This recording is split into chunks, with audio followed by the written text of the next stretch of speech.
Он думал, что здесь его никто не найдет.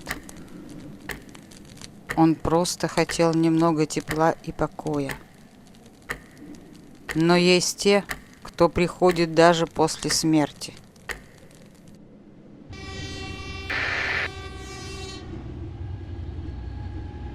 Иван сжимал руками горячую кружку с Озвучили чаем. Garrett Stories. Алюминиевая кружка быстро нагрелась от кипятка, но руки Ивана, покрытые твердой коркой мозолей, не чувствовали жара.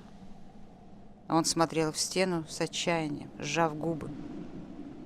Иван больше не мог продолжать все это. Когда это началось, он запаниковал, испугался так, что руки ходуном ходили, не мог даже есть. Затем он стал просчитывать варианты. Решил сбежать, как он всегда делал при малейшей опасности. Но сейчас Иван устал. Устал от самого себя. Устал оглядываться, ждать и бояться. Иван чувствовал себя старым и изможденным. Осознание, что в этот раз убежать невозможно, отняло у него все силы. Ему было страшно. Очень страшно. В последней записке было четко написано, что ему нужно сделать. И тот, кто писал, не боялся, что Иван сбежит.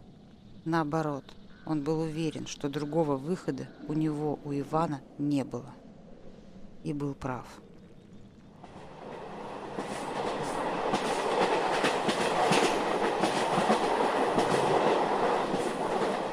Освободившись из зоны, Иван долго искал работу.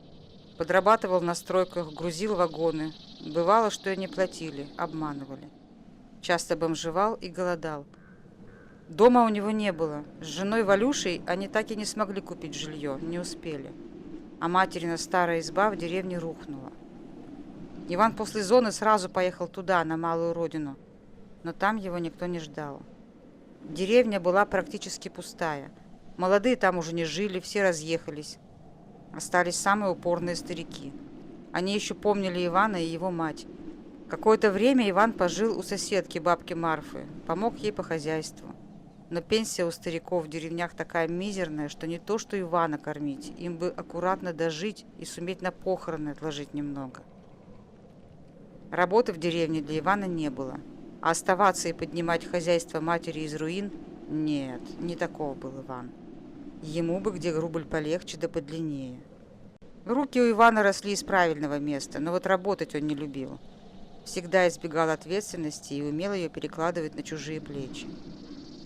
Небольшого роста, тщедушного телосложения, с цепким взглядом и нервным смешком, Иван, как зверь, чувствовал, где поживиться и когда пора бежать от опасности. Он не был агрессивным, никогда ни с кем не конфликтовал. Из любой проблемы он утекал, как вода сквозь пальцы. Он не был опорой родителям на старости, жене, друзьям. Но, как ни странно, именно это качество помогло ему выжить в тюрьме. Погостив в деревне месяц и отоспавшись, Иван уехал в город. Все лето и осень скитался по разным подработкам, жил на стройках, работал практически за еду. Ночевал обычно там же, где работал. Когда пришли первые холода, он понял, что надо искать место потеплее, причем в буквальном смысле. Как-то Иван стоял после смены, курил и смотрел в небо. На юг улетали последние птицы. В голову пришла отчаянная мысль все бросить и уехать туда, где нет зимы, на юг. Ну а что? Рукастые мужики везде нужны. А море Иван никогда не видел. Хотели они с Валюшей съездить в Геленджик, только не успели. Туда Иван и решил поехать. Иван собрался, получил расчет, попрощался с командой и двинул на автовокзал. Денег у него было мало, на билет до Геленджика не хватало. Иван решил, что будет ехать через города, там искать подработку и постепенно доберется до моря. Иван приободрился. Глаза заблестели, плечи расправились, походка стала увереннее. Ему казалось даже, что люди на улице стали смотреть на него как на равного. Ведь теперь в его жизни появилась хоть какая-то цель. На билеты он решил потратить треть своих денег. Иван понимал, что на новом месте ему придется где-то жить и что-то есть, прежде чем он найдет работу. Он долго припирался с кассиршей, наконец она продала ему на нужную сумму билет до ближайшего города. И через 15 минут Иван уже трясся в старом пазике.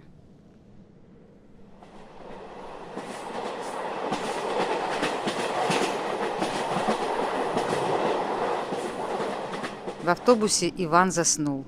Ему снилась его жена, Валюша, в тот самый день, когда они с ней познакомились. За месяц до их знакомства Иван с другом детства Димоном приехали в Магнитогорск и устроились на металлургический комбинат с слесарями. Оказавшись в городе после деревни, они чувствовали себя королями. Широкие проспекты, огни, многоэтажные дома, огромное количество людей, где никто никого не знает. Пьянящее чувство свободы и возможности придавали им сил. Каждый вечер взбудораженный Димон орал: «Ванюша, огни города ждут нас!» И они бродили по городу почти всю ночь. Спали по 2-3 часа, а утром шли на работу. И усталости не было. Потом Димон очень быстро познакомился с Леночкой, и они решили познакомить Ивана с ее подругой, Валей, медсестрой. Валя с Леночкой были из одного детского дома из Чебоксара и тоже сравнительно недавно приехали в Магнитогорск. Ивану Валя сразу понравилась. Спокойная, уверенная, строгая, она будто создавала особый мир вокруг себя, в котором Иван вертелся ужом, не зная, как завоевать ее сердце. Однажды он даже позволил себе отпустить шутку ниже пояса. Валя тогда остановилась, завела волосы за ухо, будто стараясь, чтобы Иван увидел каждую черточку ее лица и правильно истолковал ее взгляд, и сказала: «Иван, на самом деле вы лучше, чем вы о себе думаете». Пошла дальше. Иван помнит, как с тех пор он пропал. До Валюши никто и никогда не старался разглядеть его, Ивана. Только она одна. Из сна его выдернул резкий толчок пазика. Автобус подпрыгнул и заглох. Иван больно ударился о спинку переднего сиденья и выругался. Он злился на боль и на то, что прерывался сон. Он скучал по Валюше, давил тоску, работал до изнеможения, но всегда думал о ней. Водитель автобуса громко объявил, что автобус ждет аварийку, и что если кто-то торопится, то недалеко есть железнодорожная станция, и там должны ходить электрички как раз до города. Ну или можно подождать в автобусе, но неизвестно, сколько придется ждать. Иван электрички любил, особенно на дачное направление. Сколько раз он катался зайцем без билета. Билеты проверяли редко, а если и проверяли, то не со злобным рвением. Что взять со старушек, которыми в основном набиты такие электрички? Иван решительно взял сумку и вышел в холодную ночь.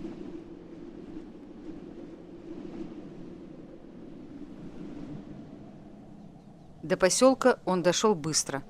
Да и поселком это назвать было трудно. Так, несколько домов вокруг железнодорожной станции. Много таких по России деревень вокруг рельсов. И люди там живут, и детей растят. И мир для них протяженностью от точки А, откуда вышел поезд, до точки Б, куда поезд уехал, минуя их станцию. Ну и еще где-то далеко есть Москва, столица нашей Родины. И все. И живут эти люди по природному календарю, вставив туда расписание редких поездов, для которых и поддерживается сама станция в относительном порядке. Иван шел по темной улице. Дома спали и не обращали на нового прохожего никакого внимания. Иногда, лениво громыхнув цепью, что-то бурчали собаки. Тишина и умиротворение опять напомнили Ивану о жене, о Валюше. Он чувствовал себя спокойно только рядом с ней. С ней он был дома. И Иван цеплялся за это ощущение. Он хотел стать лучше. Он очень старался. Но не получилось. Один подлый поступок тонкой иглой врезался в стену их дома, и от этого маленького укола раскололся весь их с Валюшей мир.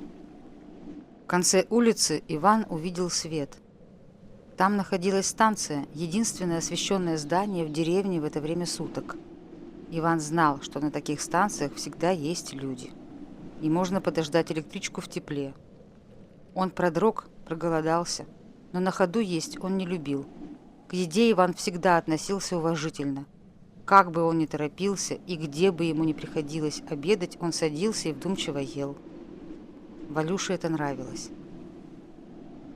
Станция представляла собой одноэтажную деревянную избу с печным отоплением.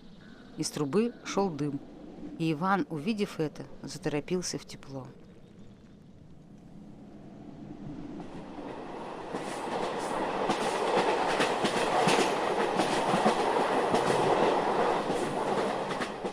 Зал ожидания оказался пуст. Кассы закрыты. Значит, электричка будет не скоро. Иван даже обрадовался. Сможет лечь на стулья и поспать до первой электрички. Но сначала надо поесть. Он достал бутерброды, бутылку воды. В тишине здания хлопнула дверь, и послышались шаги. Иван напрягся. В зал, шаркая ногами, вошел сгорбленный старик.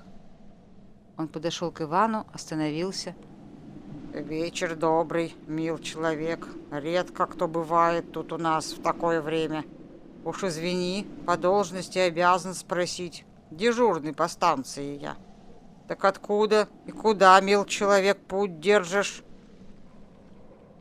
Иван, перестав есть, честно рассказал, что ехал в город, но недалеко от станции сломался автобус. Все остались ждать аварийку, а он решил ехать дальше на электричке. Вот теперь сидит и ждет ее тут. А что, нельзя? Старик махнул рукой. Да, конечно, можно. Что мы, звери тут? Куда тебе в такой холод идти, да еще ночью? Ты вот что, бери свои пожитки и айда ко мне в каморку. Или как Варька, кассирша наша, шутит, офис мой. Там у меня и чай есть, да и мне веселее дежурить будет. Иван хотел спать, но отказать не решился. Дежурный по станции был сейчас тут главным, и по привычке не споря Иван собрал свои пожитки и пошел вслед за шаркающим стариком. В комнате дежурного было тепло. В углу потрескивала огнем старая печка-буржуйка. На ней грелся чайник. Вдоль стены стоял развалившийся диван, на который старик кивнул, приглашая гостя располагаться поудобнее. Прежде чем сесть, Иван положил бутерброды на общий стол, поглядел на них, сожалея, что придется делиться, и ему самому мало достанется. Старик заметил этот взгляд, махнул рукой. Убери это, тебе еще пригодятся. Пока поедим то, что мне моя старуха дала. Пироги вот сегодня стряпала. Так что угощайся. Как-никак ты мой гость сегодня.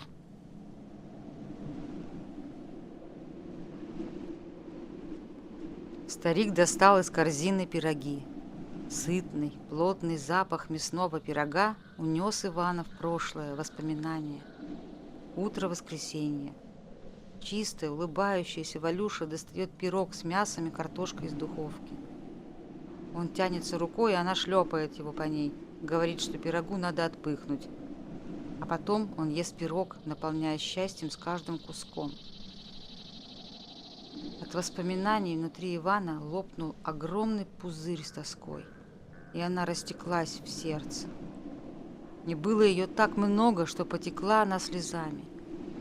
Старик смотрел на немолодого мужчину, который, подойдя к столу, вдруг остановился и закрыл глаза руками.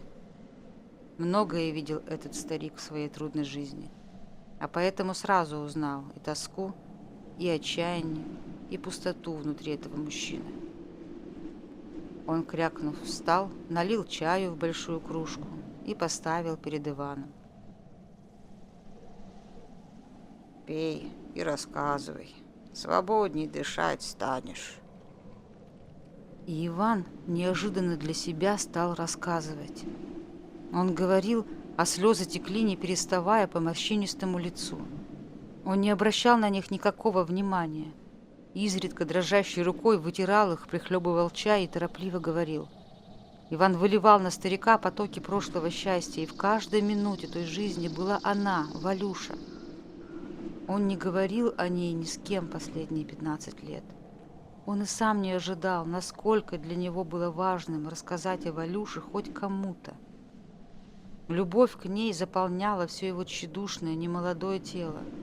Она просилась наружу, вырывалась через слезы и слова и летела вместе с печным дымом к звездам.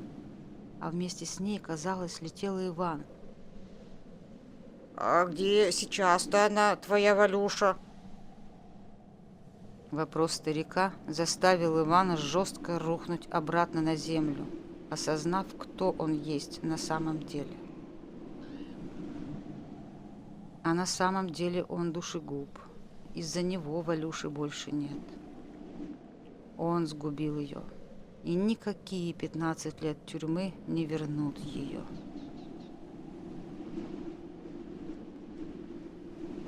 После аварии на заводе, где погиб его друг Димон, он начал пить.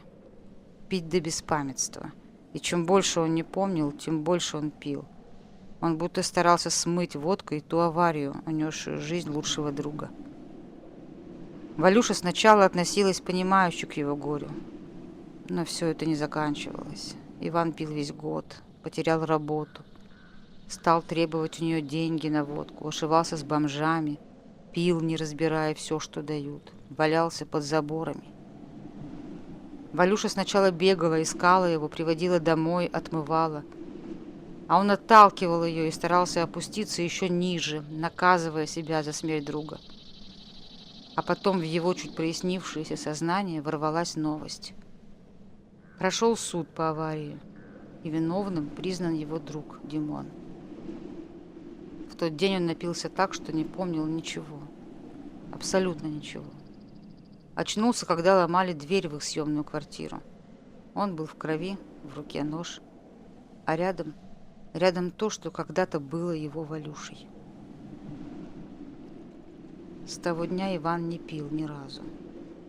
Если со смертью друга он пытался забыть, то теперь наоборот, пытался вспомнить, что тогда произошло.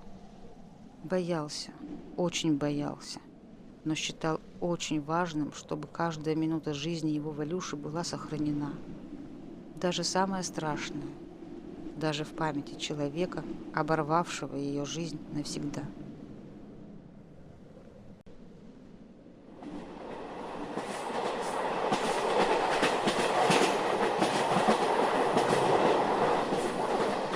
Иван рассказал старику все и замолчал.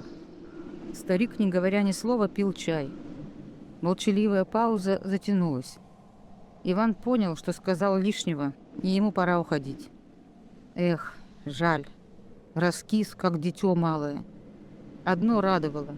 Никто вывернутую наизнанку душу в этот раз не плюнул. Иван почувствовал, что ему действительно стало легче. «Спасибо за чай, за пироги. Пойду я». Встал он из-за стола. Старик, продолжая сербать чай, бросил взгляд из-под бровей. Торопишься куда? Да некуда мне торопиться. Я ж рассказал все. Никто нигде не ждет. Ну так и оставайся тут у нас, в Плетневе. Вдруг неожиданно предложил старик. Тебя, кстати, как звать-то? Иваном? Растерянно произнес Иван. Тут до него дошло, что именно предложил ему старик. То есть, как это оставаться? Старик хекнул. Иван. Тёзка, значит. Я вот тоже Иван. Иван Петрович. А вот так, Ваня. Мне знаешь, сколько лет? 82 уже. А я все тут ночи провожу. К внукам не могу съездить. А сменщика у меня нет. Нет у нас мужиков свободных на эту должность. Вот и предлагаю тебе сменить меня. Иван растерянно смотрел на Ивана Петровича. Старик оживился. Ну а чего? Жить тут же будешь. Туалет, правда, на улице. Но рукомойник тут, в тепле. Раз в неделю к нам с бабкой будешь в баню ходить. Зарплата она, может, и небольшая, но есть. Куда тут ее тратить? Перезимуем, а там, если передумаешь, решим что-нибудь. Иван слушал и не верил своим ушам. Вы слышали вообще, о чем я рассказывал только что? Я же из тюрьмы вышел. Я человека сгубил. Жизнь у него отнял. Да вы же меня в первый раз в жизни видите. Старик спокойно кивнул. Слышал. Только, Ваня, история твоя для наших краев неудивительная. Тут многие сидельцы и душегубы осели и семьи создали. А ты человек не злой и уставший какой-то. А вот я и предлагаю тебе отдохнуть. Работа не пыльная. Тут за неделю 3 поезда проходят. Сторожишь, убираешь территорию, пишешь отчеты. Все просто. Остальное время сиди, мемуары пиши или вон телевизор смотри. Иван Петрович кивнул в угол на небольшой старый пузатый телевизор. Цветной. А мне пора уже и на покой. И то ли пироги были тому причиной, необещанная баня раз в неделю, то ли поверивший в него этот старик, но Ивану вдруг отчаянно захотелось тут остаться. Хотя бы на зиму. Погреться чуть-чуть у доброго и спокойного душевного тепла этих людей. И Иван согласился. Всю ночь они с Иваном Петровичем проговорили.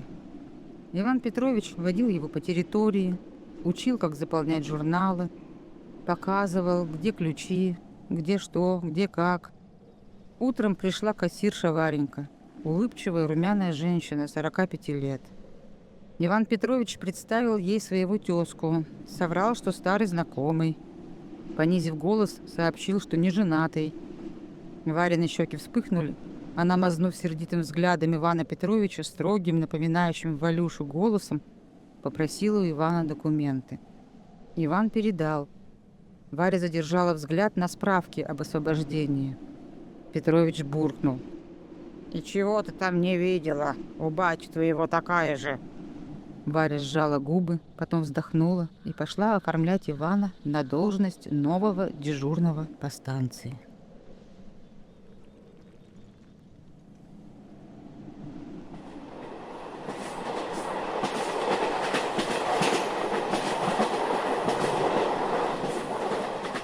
Первое время Иван не мог поверить в свою удачу. Он старательно выполнял все, чему учил его Петрович. Еду пока носила его жена, баба Клава. 3 раза в неделю прибегала Варя, отсиживала на своем посту в кассе, приносила ему сладости к чаю и сплетничала про жителей Плетнева. Иван и сам не понял, как быстро он прикипел душой к этой деревне. Благодаря Варе он знал все про каждого из жителей. А в выходные Иван Петрович и баба Клава свозили его на ближайший рынок закупиться теплой одеждой, и его теперь знало все Плетнево. Иван уже начал думать, что та поломка автобуса, которую он проклинал, обернулась для него настоящей удачей. Но однажды сама жизнь напомнила ему, кто он есть на самом деле. Все началось со странной записки, вернее, со странного поезда. В тот день не должно было быть никаких поездов, тем более ночью. Иван сидел и разгадывал кроссворды, уже собираясь ложиться спать. Как вдруг в ночной тишине раздался далекий гудок семафора. Иван бросил взгляд на часы. 3 часа 10 минут. Он сверился с расписанием. Не должно было быть никакого поезда. Иван стал торопливо одеваться. Он выскочил на перрон, и в глаза ударил свет от пары приближающегося поезда. Поезд сбавлял скорость, явно намереваясь остановиться на их станции. Состав подошел к перрону, с шипением и стонами остановился и замер. Лампы на фонарных столбах замигали и погасли. Станция погрузилась в темноту. Только слабый свет из окон вагонов освещал перрон. Иван глядел на поезд во все глаза. Он раньше не видел таких составов. Огромный, черный, раза в 1,5 больше обычных, с трубой, из которой валил густой дым. «Он что, на угле ездит до сих пор?» – удивился Иван. Иван пошел вдоль состава. За окнами, покрытыми пылью и какой-то странной дымкой, угадывалось движение. Оно было хаотичным и резким. Иногда раздавались стук. Двери вагонов не открывались. Из них никто не выходил.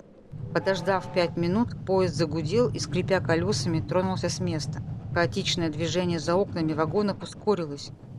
Ивану даже показалось, что он слышал чьи-то крики. Его передернуло от ужаса. Лампы на столбах замигали и вспыхнули. Поезд уходил вдаль, набирая скорость.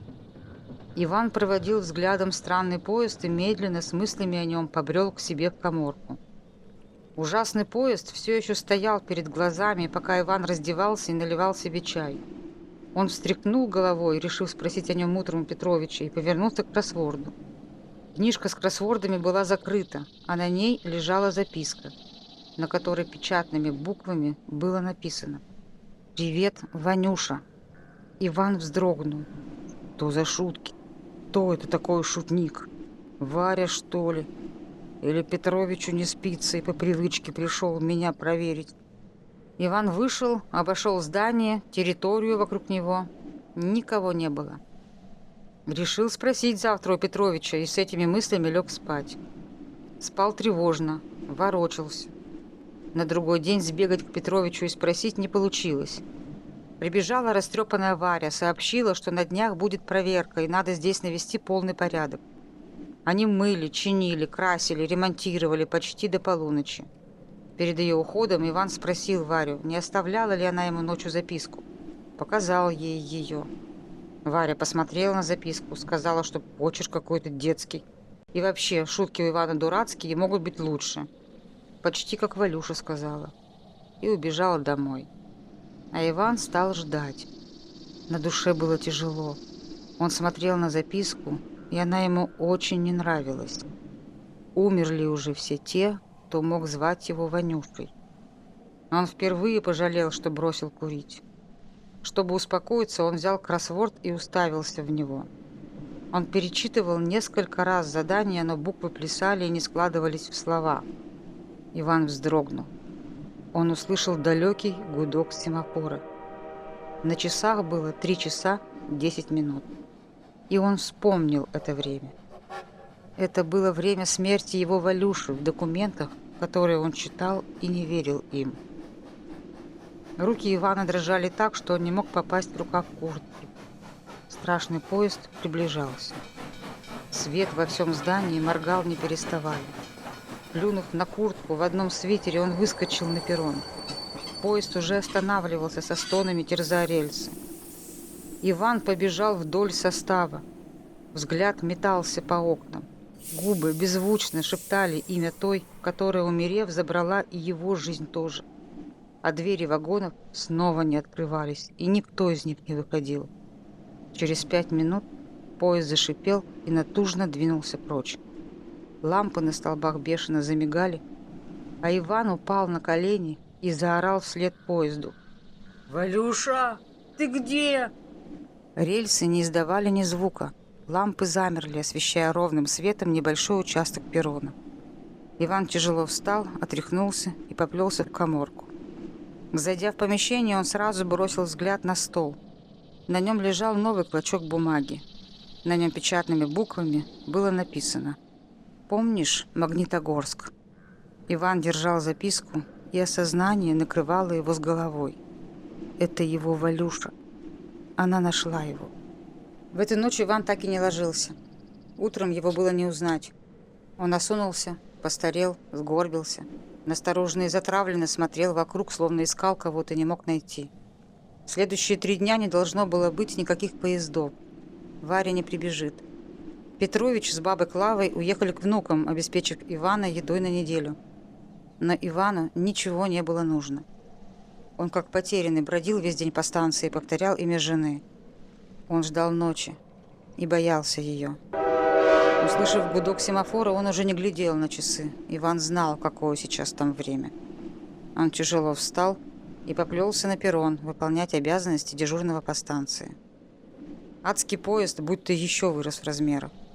Он надвигался на перрон, как сама судьба, неумолимо и безжалостно. Иван затравленно смотрел на окна и шептал: «Прости меня, Валюша, прости меня, милая».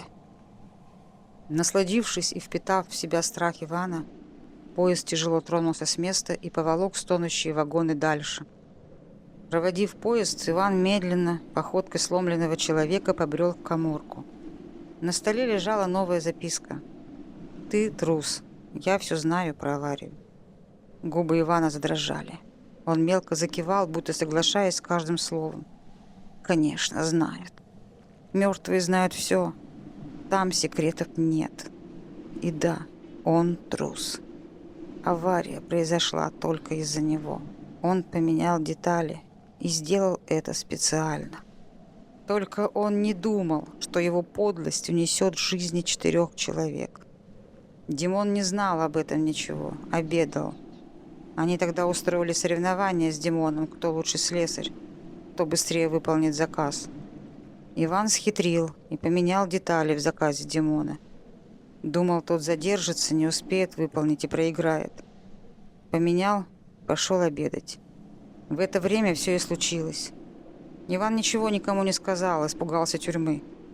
Только все равно попал туда, лишив жизни жену Валюшу и безвозвратно сломав свое. Иван снова перечитал записку. Он решил сбежать отсюда и стал просчитывать варианты. В поиске вариантов, куда можно податься, он перебирал всю свою жизнь, пока, наконец, не понял. Бежать ему некуда. Она найдет его везде. А еще он устал. Чувство вины перед другом, перед женой жгло его изнутри, лишало сил. Валюша стояла перед глазами неотрывно. Не сбежит он от нее никуда. Нет такого места в этом мире. Ночь быстро накрыла станцию темнотой. Иван то и дело подходил к рукомойнику и умывался, будто вода могла очистить мысли. Потом он вдруг подумал, а что если записки все же кто-то приносит? Иван не выйдет сегодня к поезду, он должен понять, как появляются записки на его столе. Гудок семафора и мерцание ламп известило о прибывающем поезде. Иван сидел на месте, сжав руки в кулаки, не мигая, смотрел на стол. Поезд за окном с шипением и стонами остановился. Через 5 минут страшный состав со стуками и скрипом тронулся прочь. В тот же миг лампа моргнула, погрузив каморку в темноту на 1 секунду. Иван смотрел на стол. На нем лежала записка. «Хочешь, чтобы это все закончилось?» Нервы у Ивана не выдержали. Он выскочил, не одеваясь, на перрон и заорал вслед поезду: «Да, я хочу!» А потом он рухнул на колени и завыл, как старый, больной и никому не нужный пес, которого никто во всем мире не мог больше спасти. Пошатываясь, как пьяный, Иван вернулся в теплое помещение. Когда он зашел, он увидел, что рядом с сегодняшней запиской лежит еще одна. «Завтра ты сядешь в поезд». Иван понял, что это конец. Ему было очень страшно. Но он действительно хотел, чтобы это все закончилось. Он даже как-то успокоился внутри. Весь день он чистил каморку, мыл станцию, готовил ее к сдаче. Потом он написал письмо для Петровича, для Вари и просунул их в окно кассы. Он побрился, сменил белье. Потом поел и сидел, пил чай, держа алюминиевую кружку голыми руками и не чувствуя исходящего от нее жара. Тут ему пришло в голову, что он тоже может написать записку своей Валюше. Если Валюша может писать, то уж прочитать точно сможет. Он выдрал из тетради для отчетов лист бумаги и написал: «Валюша, милая, я люблю тебя. Я иду к тебе. Прости меня. Твой Ванюша». Потом он переоделся в новую одежду и стал ждать. 3 часа 10 минут раздался далекий гудок семафора. Иван встал, одернул на себе куртку, поправил шарф, аккуратно закрыл каморку, положил ключ под коврик и вышел на перрон. Свет замигал. К перрону приближался поезд. Гигантская, черная, зловещая махина приближалась к Ивану с визгом и стонами. Он стоял, не двигаясь с места. Поезд с шипением остановился. Перед Иваном нависла огромная дверь первого вагона. Иван шагнул к ней. Дверь с шипением стала открываться. Внутри была темнота и леденящая душу тишина. Иван затрясся и хотел было сделать шаг назад, но невидимая волна швырнула его прямо в дверь вагона, и дверь со стуком закрылась. За ней раздались крики. На следующее утро в Плетнево вернулись Петрович с бабой Клавой. Петрович первым делом пошел проведать своего тезку. Он нашел его мертвым на полу у каморки. Иван лежал чисто выбритый и аккуратно одетый, прямо у порога. Под ковриком Петрович нашел ключ. Открыл каморку.